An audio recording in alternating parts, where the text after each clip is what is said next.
କରିବେ ମାନେ ଶୁଭଙ୍କର Mohanty 9th class କୋଉ ସ୍କୁଲ କନ୍ଦାଡ଼ା ଗଭର୍ଣ୍ଣମେଣ୍ଟ ହାଇସ୍କୁଲ।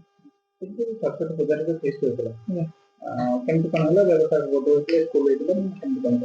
ବ୍ୟବସ୍ଥା ଆମେ ମାନେ ପିଲାମାନେ କେମିତି କଣ କରୁଥିଲେ ଚାନ୍ଦା ଆଦାୟ କରିକି କେତେ ଟଙ୍କା ଚାନ୍ଦା କରିଥିଲେ କୋଉ ଶ୍ରେଣୀ ନବମ ଦଶମ ନବମ ଦଶମ ତ ପଢିଲାନି ନବମ 50 ଟଙ୍କା ଆଉ ସପ୍ତମ ଅଷ୍ଟମ ସପ୍ତମ 50 ଟଙ୍କା 40 ଟଙ୍କା ସତ କହୁଛନ୍ତି ଆଜ୍ଞା ଆପଣଙ୍କୁ ଚାନ୍ଦା କରିବା ପାଇଁ ଟିକେ କହିନା କି ଆଉ ଖାଇବା କେତେ ଜଣ ପିଲାଙ୍କ ପାଇଁ ହେଇଥିଲା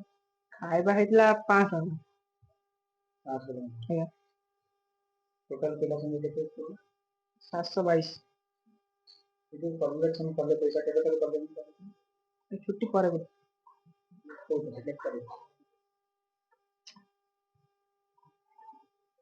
ଏ ବାବଦରେ କିଛି ସାରଙ୍କ ସହିତ ଆଲୋଚନା କରିଥିଲେ ଆରେ ଆମେ ସାରଙ୍କୁ ପଚାରିଥିଲୁ ଚାନ୍ଦା ବ୍ୟବସ୍ଥା କରିକି ଫିଷ୍ଟ କରିବୁ ସାର୍ କହିଲେ ଫିଷ୍ଟ ଅଛି ତମର ଆମେ ତମେ ଯଦି ଫିଷ୍ଟ ନ ବସିବ ଆମେ ତାହେଲେ କରିଦବୁ ସେ ମୂର୍ତ୍ତି ଆଣି କରିଦେବେ ଆଉ ଆପଣଙ୍କ ସ୍କୁଲରେ ଅଛି ଏସଏନସି କମିଟି ଅଛି